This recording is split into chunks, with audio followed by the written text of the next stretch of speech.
بسم اللہ الرحمن الرحیم فاعتبروا یا اولی الابصار۔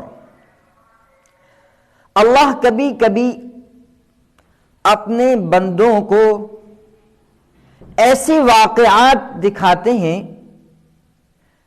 جس سے انسان کی زندگی کے اندر اس سے انسان سبق حاصل کرے۔ ایک زمانہ تھا جب ٹی وی منظر عام پر آئی تو اس کے بہت سارے نقصانات سامنے آئے، عجیب واقعات رونما ہوئے،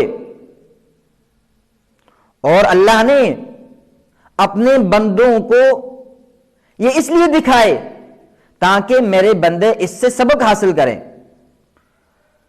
چنانچہ کتابوں کے اندر واقعہ لکھا ہے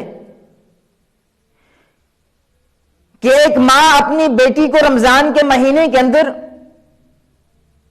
کہتی کہ بیٹی افطاری کا انتظام کرو، گھر میں مہمان آ رہے ہیں، ان کے لیے کھانے کا انتظام کرنا ہے۔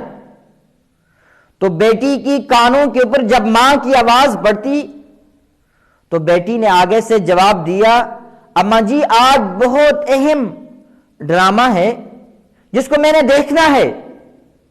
بار بار ماں کے کہنے کے اوپر بیٹی نے اس کمرے سے ٹی وی کو اٹھایا اور دوسری منزل کے اوپر جا کر وہاں پر وہ ڈرامہ دیکھنے کے لیے بیٹھ گئی۔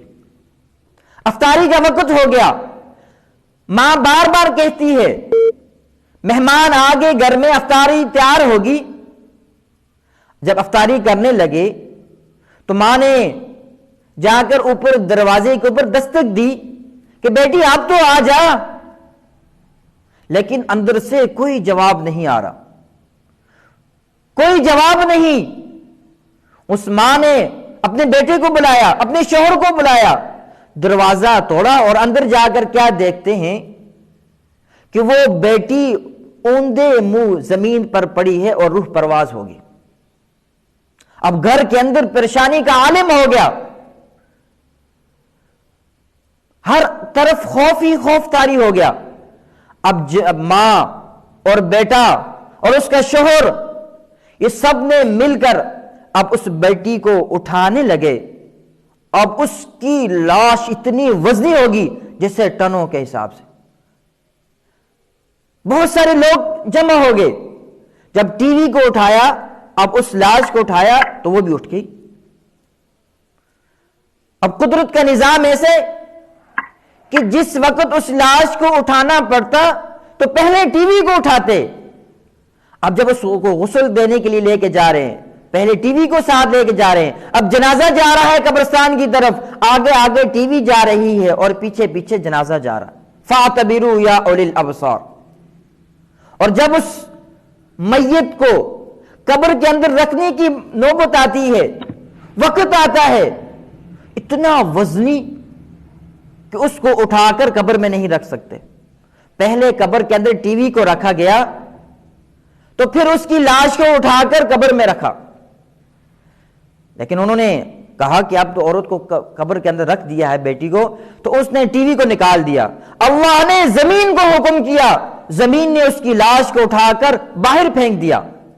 دوسری مرتبہ انہوں نے پھر ٹی وی رکھی اور پھر اس بچی کی لاش کو رکھا، ٹی وی کو پھر نکال دیا۔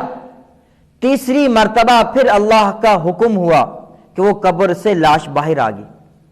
بالآخر اہل علاقے والوں نے فیصلہ کر لیا کہ جب تک اس ٹی وی کو اس کے ساتھ دفن نہیں کیا جائے گا اس وقت تک یہ باہر یہ نہیں ہو سکتا۔ ٹی وی کو اس کے ساتھ دفن کرنا پڑے گا، تب یہ زمین اس کو جگہ دے گی۔ کبھی اللہ ایسے واقعات دکھاتے ہیں۔ پہلے زمانے کے اندر جب ٹی وی منظر عام پر آئی اس کے نقصانات بہت زیادہ سامنے آئے، لیکن جب سے سمارٹ فون آیا ہے، پہلے صف اول کا نمازی یا وہ آدمی جو شریف ہو اس کے لیے سنیما میں جانا بہت مشکل تھا، لیکن جب سے یہ سمارٹ فون آیا ہے اس کے نقصان سے تو کوئی آدمی نہیں بچ سکتا۔ اس لیے کہ اس کے اندر دنیا کا ہر کوڑا کرکٹ اس کے اندر موجود ہے، اور ہر آدمی کے جیب کے اندر موجود ہے۔ ہر آدمی اس فتنے کے اندر مبتلا ہے۔ اس لیے جو آدمی سمارٹ فون کے نقصان سے جب تک نہیں بچ سکتا، اس کے لیے اس کا استعمال کرنا جائز ہی نہیں، اور اس کے نقصانات بہت زیادہ منظر عام پر آئے۔ اور ایک حدیث کے اندر آیا ہے کہ آپ سے فرمایا کہ قرب قیامت کے اندر مساجد سے آوازیں آنے شروع ہو جائیں گی، شور اور غل ہوگا۔ آج نماز کا وقت ہوتا ہے، مسجد کے اندر ایک طرف گانا بج رہا ہوتا ہے اور دوسری طرف قاری صاحب نماز پڑھا رہے ہوتے ہیں۔ اس لیے اس کے بہت زیادہ نقصانات ہیں۔ اس لیے جو آدمی اس کے نقصانات سے بچ نہیں سکتا، اس کے لیے اس کا استعمال کرنا جائز نہیں۔ اللہ تعالی ہمیں سمارٹ فون اور ٹی وی کے نقصانات سے بچنے کی توفیق عطا فرمائے۔